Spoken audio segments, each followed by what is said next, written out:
So hi नमस्कार मंडळी, this is me your trade with Sanjana and welcome to YouTube channel. तर basically मी खूप रॉ व्हिडिओ बनवते, काहीच एडिटिंग वगैरे याच्यामध्ये नाही आहे, तर काही चुकलं तर माफ करा. सो बेसिकली आता मी जस्ट माझं एकदम रूल्स आणि काय काय चुका माझ्याकडून झालेले त्याच्यावरती काय वर्कआउट केलं पाहिजे याचा व्हिडिओ बनवत होते. सो सडनली आय थॉट की मी ह्याचं एक रेकॉर्डिंग करते तुमच्यासाठी, जेणेकरून तुम्हालाही हे हेल्पफुल होईल ॲज अ सायकोलॉजिकल व्ह्यू आणि रिस्क मॅनेजमेंट व्ह्यूने. सो जे काही मी प्लॅनिंग अँड प्लॉटिंग तुम्हाला सांगणार आहे ते माझ्या स्वतःच्या रिस्क मॅनेजमेंट आणि ॲक्युरेसीवरती आहे. तुम्ही याच्यावरनं फक्त एक कॉन्टेक्ट घेऊ शकता, कसं करायचं काय करायचं. तर तुम्ही हे as a T same plan apply करावा असं काही माझं म्हणणं नाही आहे. इट्स ऑल डिपेंड की सगळ्यांचं कसं कसं आहे, त्यावरती हे बेसिकली डिपेंड करतं. सो चला सुरुवात करूया मग, ठीक आहे. सो बेसिकली बघा, पहिली गोष्ट जी आहे जी तुम्हाला एकदम व्यवस्थित फॉलो करायची आहे ते म्हणजे काय करायचं, एक तुम्हाला पेन आणि पेपर घ्यायचं आहे, ठीक आहे. ट्रेडिंगमध्ये तुम्हाला सक्सेसफुल व्हायचं तर पेन आणि तुम्ही वहीशिवाय सक्सेसफुल नाही होऊ शकत, ठीक आहे. पहिली गोष्ट त्यामध्ये पहिलं का तुम्हाला काय करायचं, कॉलम बनवायचे, ठीक आहे. काय करा की 5 कॉलम बनवा. त्याच्यामध्ये पहिलं कॉलम लिहा कॅपिटल. तुमचं कॅपिटल किती आहे त्याच्या खाली तुम्हाला कॅपिटल लिहायचं आहे. Second, you have to write daily loss. तुम्हाला किती डेली लॉस तुम्ही घेणार आहे ते तुम्हाला त्याच्यामध्ये मेन्शन करायचं. तुमचं डेली लॉस एक मेन्शन असला पाहिजे. त्याच्यानंतर तुमचं डेली प्रॉफिट तुम्हाला किती काढायचं हे एक तुमचं मेन्शन असलं पाहिजे. त्यानंतर थर्ड गोष्ट आहे ती म्हणजे आर आर, ठीक आहे. आर आर म्हणजे तुमचा रिस्क आणि रिवॉर्ड रेशिओ, ठीक आहे. त्याच्यामध्ये मी तरी स्वतः पिप्स मेन्शन करते की माझा स्टॉप लॉस किती पिप्स आहे, प्रॉफिट किती पिप्स आहे, त्या हिशोबाने तुम्ही मेन्शन करा तुम्हाला जे काय वाटतं ते. तर त्याच्यानंतर नंबर ऑफ ट्रेड्स, तुम्ही किती ट्रेड घेणार आहे, तुमची ट्रेडची काय लिमिट आहे. त्याच्यानंतर रूल्स टू फॉलो, काय रूल्स तुम्हाला फॉलो करायचे प्रत्येक ट्रेड झाल्यानंतर काय घ्यायच्या आधी. तर बघा, रूल्स हे जे आहेत ते बेसिक आहेत, बाकी जे मोठे रूल्स आहेत मी ते तुम्हाला तेही सांगते. तर बघा, पहिलं आपल्याला कॅपिटलला, माझं कॅपिटल मी समजा $1000 इथे लिहिलेलं आहे, ठीक आहे. First is my capital. हे जे काही कॅल्क्युलेशन आहे ते मी माझ्या हिशोबाने केलं आहे, तुम्ही तुमच्या हिशोबाने ते कॅल्क्युलेशन करू शकता. $1000च्या कॅपिटलला माझं डेली लॉस लिमिट आहे $200. किती आहे, $200. आता बघा, $200 आहे, याच्यामध्ये माझं डेली प्रॉफिट किती आहे, डेली प्रॉफिट आहे माझं 1000 ते $1500. किती आहे, 1000 ते $1500, ठीक आहे. त्याच्यानंतर आहे की रिस्क रिवॉर्ड, म्हणजे पिप्स वगैरे किती लॉस, स्टॉप लॉस किती पिप्स आहे आणि टार्गेट किती पिप्स आहे. तर माझा स्टॉप लॉस आहे 20 ते 25 पिप्सचं आणि माझं टार्गेट असणार आहे जवळपास 100 पिप्स, बरोबर आहे. त्याच्यानंतर याच्यामध्ये थर्ड कॉलम आहे नंबर ऑफ ट्रेड्स. मी त्याच्यामध्ये 3 मेन्शन केले, ठीक आहे. लक्षात ठेवा, 3 ट्रेड्स ऑफ नंबर. मी म्हणजे 3 ट्रेड घेणार आहे दिवसभरातून, ठीक आहे. आणि त्याच्यानंतर आहे रूल्स टू फॉलो. आता बघा, याच्यामध्ये मी तुम्हाला एक पॉईंट सांगते, नंबर ऑफ ट्रेड्स हा का इम्पॉर्टंट पॉईंट आहे. मी 3 ट्रेड का ठरवलेत, ठीक आहे. आता याच्यानंतर येतं की रूल्स टू फॉलो. आता रूल एकदम सिम्पल आहेत माझे. मला जर 2 स्टॉप लॉस हिट झाले, माझे जर 2 स्टॉप लॉस हिट झाले तर मी ट्रेडिंग बंद करणार आहे, ठीक आहे. याच्यामध्ये कळालं तुम्हाला, 2 स्टॉप लॉस हिट झाले तर माझं ट्रेडिंग बंद होणार आहे. आणि जरी माझे 2 TP हिट झाले तरी माझं ट्रेडिंग बंद होणार आहे. जर माझं 1 स्टॉप लॉस आणि 1 टार्गेट हिट झालं तरी मी ट्रेडिंग बंद करणार आहे. आता याच्यामध्ये तुम्ही म्हणाल, मॅडम तुम्ही ट्रेड तर 2च कंडिशन्सवरती घेता, म्हणजे 2च ट्रेड घेणार आहे तुम्ही, थर्ड ट्रेड का. तर कसं आहे बघा, आपल्या माइंडला ऑप्शन्सची सवय, बरोबर आहे. आपण विदाऊट ऑप्शन सर्वाईव्ह नाही करू शकत, आपल्याला जास्त जास्त ऑप्शन्स लागतात. जर तुम्ही 2 ट्रेड लिहिले तिथं तर काय होणार आहे बघा, सायकोलॉजिकली की तुम्ही खूप कंजेस्टेड आणि खूप लिमिटेड होऊन जाणार, बरोबर आहे. आता बघा, बॅक ऑफ द माइंड मला माहिती आहे रूल्स वाचताना की 3 ट्रेड घेऊ शकते मी, पण माझा रूल काय की मी 2 ट्रेड नंतर ट्रेड नाही घेणार आहे. म्हणजे जेव्हा किंवा आता समजा मी 2 ट्रेडमध्ये प्रॉफिट केला, बरोबर आहे. आता 2 ट्रेडमध्ये मी चांगलं प्रॉफिट केलं आहे, बरोबर आहे. 500 $1000 माझं चांगला प्रॉफिट झाला. पण आता थर्ड ट्रेडमध्ये मी काय करणार, ओव्हर रिस्क घेणार, बरोबर आहे. तर त्याच्यामुळे प्रॉफिट आणि लॉस दोन्ही प्रोटेक्ट करण्यासाठी 2 ट्रेड इनफ आहेत. बट तुम्ही तुमच्या माइंडला काय सांगायचं की 3 ट्रेड आहेत, म्हणजे तुम्ही फर्स्ट ट्रेड घेतला आणि जर तुम्ही 2 ट्रेडचाच रूल ठेवला तर काय होणार की तुम्हाला वाटणार, अरे यार आता एकच ट्रेड बाकी आहे. मग तुम्ही प्रेशराईज होऊ शकता, जे की माणूस होतं, इमोशन्स बाहेर निघणार तुमचे की मी प्रेशराईज होईल की कसं करू आता, 2 ट्रेडच आहेत राहिलेले, एक ट्रेड लॉस झालाय किंवा एक प्रॉफिट झालाय, आता फक्त सेकंडच ट्रेडमध्ये प्रॉफिट किंवा लॉस होऊ शकतो. तर मग तुम्हाला काही टेन्शन येणार की नाही यार आता शेवटचा ट्रेड आहे, काहीतरी बेस्टच करावं लागणार. तर हे प्रॉब्लेम होऊ नये म्हणून तुम्ही काय करायचं की 3 ट्रेडचा विचार करायचा. ट्रेड करायचे 2च आहेत, फक्त विचार 3 ट्रेडचा करायचा. ठीक आहे. त्याच्यानंतर हे एक बेसिक कॉलमवाले रूल झाले. ठीक आहे. रूल्स फॉलोमध्ये 2 SL hit close, 2 TP hit close असं मी लिहिलेलं आहे शॉर्टमध्ये. आता बघा, ट्रेडिंग रूल्स टू फॉलो हे सगळ्यांच्या आयुष्यामध्ये असलंच पाहिजे की तुम्हाला काय ट्रेडिंग रूल फॉलो करायचे. ट्रेडिंग हे सगळं जे काही आहे ते फक्त प्लॅनिंग आणि प्लॉटिंगवरती चालणारा खेळ. जर तुम्ही याच्यामध्ये हवावरती किंवा हव्याबाजीमध्ये ट्रेडिंग चालू केली असेल तर थोडं महाग आहे, थोडं शांत बसा, रियालिटीमध्ये या, 1-2 अकाउंटचे लॉस बघा, 1-2 अकाउंट लॉस करा आणि मग महाग येऊन थोडंसं वही पेन घेऊन हे रूल्स लिहून रोज उठल्यानंतर, उठण्याच्या 5-10 मिनिटानंतर हे रूल वाचा. किंवा ज्यांना पॉसिबल नाही आहे त्यांनी ट्रेडिंग करायच्या, ट्रेडिंग सेटअपला बसायच्या 5 मिनिटं आधी जरी हे रूल वाचले माइंडफुली शांत राहून तरी त्यांना बेनिफिशियल आहे. तर बघा, पहिला रूल मी लिहिलाय जे माझ्यासाठी इम्पॉर्टंट आहे. हे सगळं जे काही मी सांगते हे माझ्या पर्सनल एक्सपिरियन्सवरती आणि पर्सनल नॉलेजवरती सांगते. याच्यामध्ये तुम्ही कम्पेअर करावं असं काही माझी अपेक्षा नाही आहे. ठीक आहे. तर बघा, पहिलं मी रूल लिहिलाय, ड्रॉ 15 मिनिट झोन. ठीक आहे. 15 मिनिटाच्या झोन वरती मी ट्रेड करते, तर मी 15 मिनिटाचे काय करणार आहे, झोन ड्रॉ करणार आहे. First point is that. Then याच्यामध्ये मी मेन्शन केले खास 3 ओनली, म्हणजे फक्त 3च झोन ड्रॉ करायचे.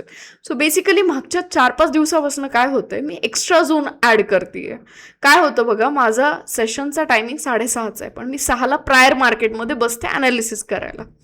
आता काय होतं की 1 मिनिट त्यामध्ये काय होतं की जेव्हा 3 झोन ड्रॉ केले जातात तेव्हा चौथा झोन यामुळे ड्रॉ होते की 4 आवरची जी रिटेस्ट एंट्री आहे ट्रेंडला पकडून ती माझी थोडीशी मिस नको व्हायला या फोमोमध्ये मी 4th झोन ड्रॉ करते. तर ही मला गोष्ट कळाल्यावर मी तिथे खास मेन्शन केले की 3 झोन शिवाय नाही झोन काढायचे. त्यानंतर follow the trend, most important. Third, त्याच्यामध्ये मी टाइम फ्रेम मेन्शन केले की कोणत्या कोणत्या टाइम फ्रेममधून मला जायचं. तर पहिले 1 डे बघायचा, 4 आवर बघायचा, 1 आवर बघायचा. ठीक आहे. वन डेमध्ये ट्रेंड बघायचा थोडासा, त्यानंतर 4 आवरमध्ये आपल्याला चेक करायचं स्ट्रक्चर वाईज काय चाललं मार्केटमध्ये, आणि 1 आवरमध्ये आपल्याला लिक्विडिटी कुठे आहे किंवा कुठून झोन्स आहेत किंवा कुठून मार्केट रिव्हर्स होऊ शकतं किंवा काय होऊ शकतं हे आपल्याला बघायचं आहे. तर बघा, आपल्याला नेक्स्ट येतं, नेक्स्ट रूल आहे खूप important, wait to come to the zone. ठीक आहे. आपल्याला वेट करायचं आहे मार्केट त्या झोनला यायचा. काय होतंय, झोनला यायच्या आधी 4था झोन ड्रॉ करते मनानेच आणि मग त्याच्यावर ट्रेड करते, लॉस करते. कधीच 4थ्या झोनमुळे मला प्रॉफिट नाही झाला 4-5 दिवसात. त्याच्यामुळे मी हा खास रूल बनवलाय की जोपर्यंत झोनमध्ये येत नाही तोपर्यंत नाही करायचं काहीच. ठीक आहे. थर्ड रूल आहे 1 मिनिट एंट्री.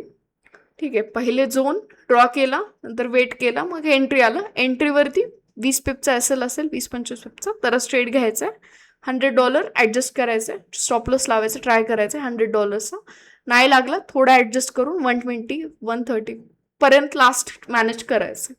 ठीक आहे. डिपेंड की ट्रेड किती पॉवरफुल आहे त्यावरती. थर्ड, त्याच्यामध्ये एक 4th पॉईंट आहे, चेक द रिव्हर्स झोन.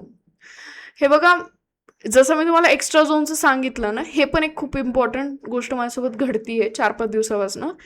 ती आहे की मी रिव्हर्स झोन नाही बघत आहे. जसं की आज माझा ट्रेंड सेलिंगचा होता, मग काय झालं की जेव्हा ते लिक्विडिटी स्वीप होणार असतं तेव्हा मार्केट एक अप्पर झोन बनवतो, बरोबर आहे, मग अप्पर एक पॅटर्न बनवतं. मग ते मी मोठ्या टाइम फ्रेमवरती 1 आवरवरती बघितलं, यार खाली खूप बाईंग लिक्विडिटी आहे, मार्केट आता एकदम झुपकन स्वीप देणार आणि मार्केट एकदम खाली पडणार. बट ती थॉट प्रोसेस नव्हती यायला पाहिजे, बरोबर आहे. आपलं काम 15 मिनिटावरती, 1 मिनिटावरती, 1 तासावरती आपण तिथपर्यंत सोचायला पाहिजे, म्हणजे विचार करायला पाहिजे. पण मी नाही केला. तो जसाच माझ्या डोक्यात विचार आला तसाच तो तसा इम्प्लिमेंट होत गेला लोअर टाइम फ्रेमवरती. तर मी याच्यामध्ये हा एक पॉईंट ॲड केलाय की रिव्हर्स झोन चेक करायचा, कारण की रिव्हर्स झोन खूप इम्पॉर्टंट असतो. बघा, मार्केट प्रोबॅबिलिटी आणि पॉसिबिलिटीजवरती चालणार आहे. जर मार्केटमध्ये पॉसिबल आहे तरच मार्केटमध्ये गोष्टी होणार आहेत. तुम्ही काही ठरवणार नाही किंवा आम्ही ठरवणार नाही. तुम्हाला मार्केटच्या हिशोबानं बदलायचं, मार्केट तुमच्या हिशोबानं कधी बदलणार नाही. हा गोल्डन रूल मला माहिती असून मी फॉलो नाही केला आणि त्याच्यामुळे थोडासा लॉस झाला 2-3 दिवस झाला. मग मी काय विचार केला की रिव्हर्स झोन चेक करायचा, हा पण एक रूल ॲड करायला पाहिजे, नाही का. मग हा ॲड केला आता. त्याच्यानंतर 5th रूल आहे be patient to TP. Be patient to TP. Target येईपर्यंत थोडं थांबा. काय होतंय की असं होत नाही की मी टार्गेटपर्यंत थांबत नाही, मी टार्गेटपर्यंत थांबते पण खूप जास्तच थांबते आजकाल. तर त्याच्यामुळे ते एक रूल मी ॲड केलं, don't panic, all losses calculated. आता काय होतं की जेव्हा मार्केट TPला येत असतं तेव्हा आपल्याला वाटतं यार बुक करते स्टॉप लॉस जाईल, पण तेव्हा स्वतःला हे सांगायचं की जे काही मी स्टॉप लॉस लावलाय तो कॅल्क्युलेटेड आहे. तुमचा स्टॉप लॉस नाही आहे तर मग तुम्ही तुमचं थोडंसं अवघड आहे ट्रेडिंगचं, थोडा विचार करा थांबून जरा. बट स्टॉप लॉस असणं महत्त्वाचं आहे.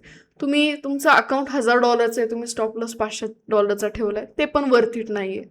बरोबर आहे. तर थोडंसं तुमच्या अकाउंटच्या हिशोबाने तुम्हाला कॅल्क्युलेटेड रिस्क ठेवणं इम्पॉर्टंट आहे. ठीक आहे. Then if we hit target plan worked. आता बघा स्टॉप लॉसची भीती गेली की हां कॅल्क्युलेटेड आहे. आता आपल्याला टार्गेटचं पण बघावं लागेल, कारण की टार्गेट हिट झालं तर हां मी खूप हुशार आहे, माझ्यामुळे झालं, मी खूप भारी, असंही फील नाही करायचं आहे आपल्याला. बरोबर आहे. कारण की त्याच्यामुळे इगो येऊ शकतो, इगोमुळे आपण डबल ट्रेड करू शकतो. तर जेव्हा केव्हा टार्गेट हिट होईल तेव्हा हे इमोशन फील करायचं आहे की हां टार्गेट हिट झालं, माझा प्लॅन वर्क झाला, माझी स्ट्रॅटेजी चांगली आहे, एवढाच विचार करायचा. याच्या पलीकडं मी खूप भारी आहे हा विचार नाही करायचा. इगो जेव्हा येईल तुमच्यामध्ये तेव्हा तुम्ही ट्रेडिंगमध्ये नक्कीच लॉस करणार. ठीक आहे. 6th पॉईंट त्याच्यामध्ये आहे if no target hit make market then reversed the trade rate to rate no risk. Sorry तुम्हाला हे नाही कळणार, थोडंसं शॉर्टमध्ये करते. तर बेसिकली आज काय झालं, माझ्यासोबत नवीन सिच्युएशन झाली, मी कधी करत नाही. बेसिकली काय झालं की माझं रिव्हर्स झोन मी नाही बघितला, त्याच्यामुळे प्रॉब्लेम असा झाला की रिव्हर्स झोन न बघितल्यामुळं मार्केटमध्ये माझं टार्गेट $516 काहीतरी होतं आणि मी ते रेकॉर्ड करत होते टाकण्यासाठी इंस्टाग्रामला. तर काय झालं की ते रिव्हर्स झालं. मग जेव्हा ते रिव्हर्स झालं ना तेव्हाही मला काही सुचलं नाही की मी रेट टू रेट घ्यायला पाहिजे, 50% बुक करायला पाहिजे, कारण की मी ते इगोमध्ये होते की मी आता टाकणार इंस्टाग्रामला वगैरे, नाही का थोडंसं. मग येतात माणसामध्ये इमोशन्स येणारच झाले, मी पण थोडाफार असतोच. मग मी काय केलं की मी रेकॉर्डच करत बसले. मग मी बघते मार्केट एवढी मोठी स्पाईक देते, बाईंगला जाते, कारण की एवढं सेलिंग प्रेशर असेल तर मग मार्केटनं नाही करायला पाहिजे ना तसं. मग मी चेक केलं तर सेकंड टाइम त्या झोनला डबल गेलं ज्या झोनवर मी सेलिंग केली होती. मग मी तिथं पण एक एंट्री टाकली. ठीक आहे. म्हणजे माझ्या 2 एंट्री ओपन झाल्या होत्या, कारण की एक ट्रेड मी केला ज्याच्यामध्ये माझा लॉस झाला होता. आता सेकंड ट्रेड मी केला ज्याच्यामध्ये म्हणजे 3 ट्रेड माझे कंप्लीट झाले आजचे. मग काय झालं की ते खाली खाली येत होतं. मग या ट्रेडमध्ये रनिंग चालू होतं प्रॉफिट आणि त्या ट्रेडमध्ये असं मिळून काहीतरी $750 प्लस चालू होतं. मग मी तेही रेकॉर्ड करत होते. मग माझा असा इगो आला की यार घेऊ द्या ना खाली, मग मी सगळंच रेकॉर्ड करते. पण ते इगोच्या नादात प्रॉब्लेम असा झाला की ना मला $750 भेटले, ना मला $516 भेटले. मला काय करावं लागलं की टार्गेट माझं रिस्क टू रिस्क म्हणजे रेट टू रेट करावं लागलं. तर त्या गोष्टीमुळे काय झालं की थोडासा माझा प्रॉब्लेम झाला. मग मी एक नवीन अशी विचार केला की जर आपल्या स्ट्रॅटेजी वर्क होते, आपलं मार्केट आपल्या स्ट्रॅटेजीच्या हिशोबाने मार्केट त्या स्पेसिफिक टार्गेटपर्यंत जाऊन येते, म्हणजे चूक आपल्या थोड्याशा ॲनालिसिसमध्ये होती. मग त्याचा दोष आपल्या स्टॉप लॉसला नाही भेटायला पाहिजे, बिकॉज मार्केट तर आता रिव्हर्सच होणार आहे, अपोजिटच जाणार आहे. मग मी काय केलं की रेट टू रेट केलं तर मला $13 काहीतरी लॉस झाला दोन्ही पोझिशनला. तर त्यामुळे मी हा विचार केला, एकतर रिव्हर्स होत असेल तर 50% बुक करून टाकायचं, नाहीतर मग रेट टू रेट आणून हे करायचं. तर ते एक रूल मी ॲड केलं आहे. त्यानंतर 7th रूल आहे, तो मी तुम्हाला जो एक्सप्लेन केला, first stop loss hit stop trading आणि first target hit stop trading. आता हा जो मी रूल ॲड केला आहे ना, हा मी तोपर्यंतच ठेवणार आहे जोपर्यंत माझं कॅपिटल निघत नाही माझ्या प्रॉफिटमधनं. जर प्रॉफिट आता समजा काय होतं की कोणाकोणाचं कॅपिटल तेवढं असतं, ठीक आहे, आणि काही जण काय करतात की मला तरी काय होतं की जोपर्यंत माझं कॅपिटल जेवढं मी टाकले तेवढं सगळं प्रॉफिटमधून नाही निघत. समजा मी आता $1000 टाकले, माझे जोपर्यंत $1000 पूर्ण विड्रॉल येत नाही तोपर्यंत मी थोडं हेजिस्टेट होते रिस्क घ्यायला, तेवढं फ्रीली नाही घेऊ शकत. मग मी असं विचार करते की स्टार्टिंगला थोडंसं सेफ प्ले करायचं, मग जसं जसं आपलं विड्रॉल निघत आहे, $1000 कम्प्लीट झालं, कॅपिटल जेवढं होतं आपलं तेवढं, तर मग थोडीशी रिस्क घ्यायला चालू करायची. म्हणजे फर्स्ट वरती आपण थोडंसं डिपेंड राहायचं, सेकंड पण घ्यायचा, थर्ड पण घ्यायचा. तर या गोष्टी आपण करू शकतो. तर हां, तर हे माझे सिम्पल अँड बेसिक रूल आहेत. लास्टचा मी लिहिला नाही ॲक्च्युली, तो जे की सगळ्यात महत्त्वाचा रूल आहे. हे झालं की मार्केट बंद करायचं. मार्केट बंद करायचं म्हणजे तुम्ही ज्या जागेवरती बसलाय, तुमचा सोफा असू, बेडरूम असू, तुमचं वर्क डेस्क असू, तुम्ही रोडवरती ट्रेडिंग करत असाल उभा राहून, तुम्ही चहा पीत करत आहे टपरीवरती, तुम्ही कॅफेत करत आहे, कुठेही करत असाल तुम्ही ट्रेडिंग, जसंच तुमचे 2 ट्रेड संपले, तुम्हाला त्या जागेवर उठायचंय. Simple rule. हा एकच सिम्पल रूल तुमची पूर्ण लाईफ बदलून जाईल ट्रेडिंगमधली. हा माझा शब्द आहे. कारण की काय होतं, आपण त्या एकाच जागेवरती बसतो आणि मग त्या आपल्याला थॉट्स येतात की अरे काय झालं. कारण की आज माझ्यासोबत सेम गोष्ट झाली. माझा 3 ट्रेडचा रूल आहे, पण मी 4था ट्रेड घेतच आहे 2 दिवस झाले. कारण मी तिथे बसतीये असं विचार करून की बघू मार्केट काय रिॲक्शन देते, पण मी रिॲक्शन बघतच नाही, मी ट्रेडच घेतेय.